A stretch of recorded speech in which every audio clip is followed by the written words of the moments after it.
This is a Rogue Media Network podcast.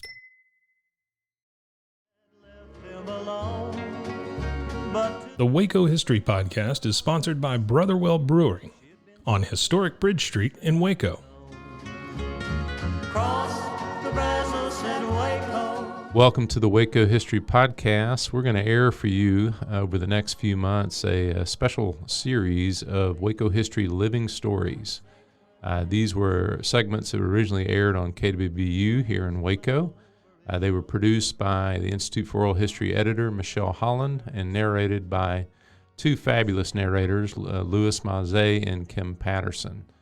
And so these highlight oral histories from the collection of the Institute for Oral History at Baylor University, which I direct, which has been around since 1970 and has over 1,000 interviews related to Waco and McLennan County history, and we're happy to highlight those here.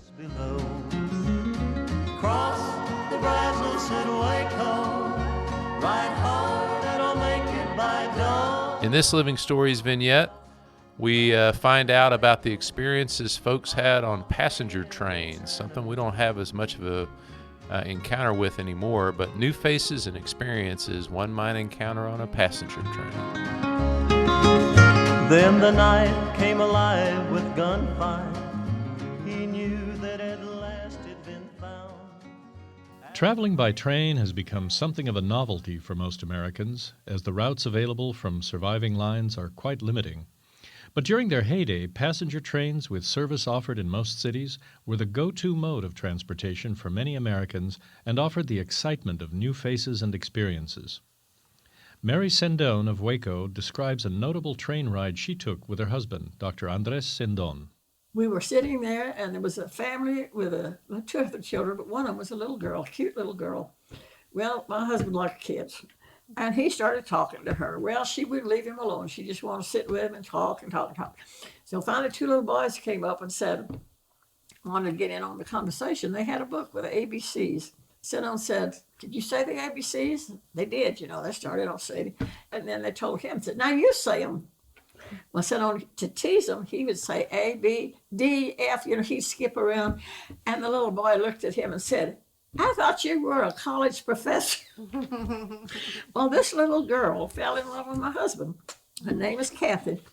She was going to Wisconsin, and they lived in Weatherford, Texas. We got off at Detroit. They went on to Wisconsin. And when we came back, we didn't see them anywhere around. I said, "I wonder if that family's on this train again." Sure enough, I looked up, and there stood the father with this little girl. He said, "I walked through every train on this thing here, trying to find y'all. She wanted to know if y'all were here." So we got her name and address, and that started a correspondence. She would write cute little things, mother would write some for her. A friendship started there between them, us, and the little girl. And she asked my husband what his name was, and they were still with the ABC. I said, "Oh, call me XYZ."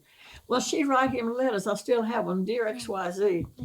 Well, to this day, those people write to me. That was the strangest friendship that we ever made. The little girl would come to see us once a year. She always had to make her mother make cookies to bring him cookies. And now she's married, a nurse, has children, but they're still our friends. Isn't that strange how a train will do that for you? That was our train friendship. Marcelle Sullins of Woodway recalls train travel during World War II with a trip she made to see her husband, who was stationed in Colorado. I had never been away from home. I had never been out of the state of Texas. So I caught a train at Katy Depot with a 6-week-old baby. And during the war, they put everything that they could find on the lines. I traveled in a chair car with windows that would not close. At that time, they still had coal-driven engines, steam engines, and the coal smoke came back into the car. And when we got to Colorado Springs, he had been waiting on us 8 hours. We were dirty from smoke. Tired.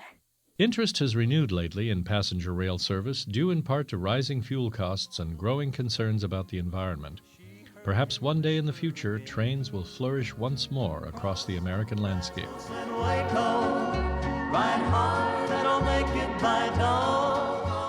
Thanks for listening to the Waco History Podcast. Like what you heard? Subscribe, rate, and review our show on iTunes so we can reach more listeners.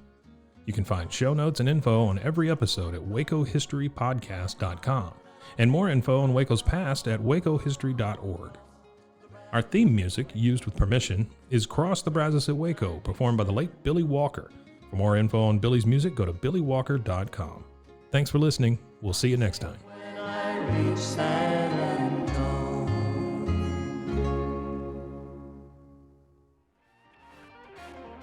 This has been a Rogue Media Network production.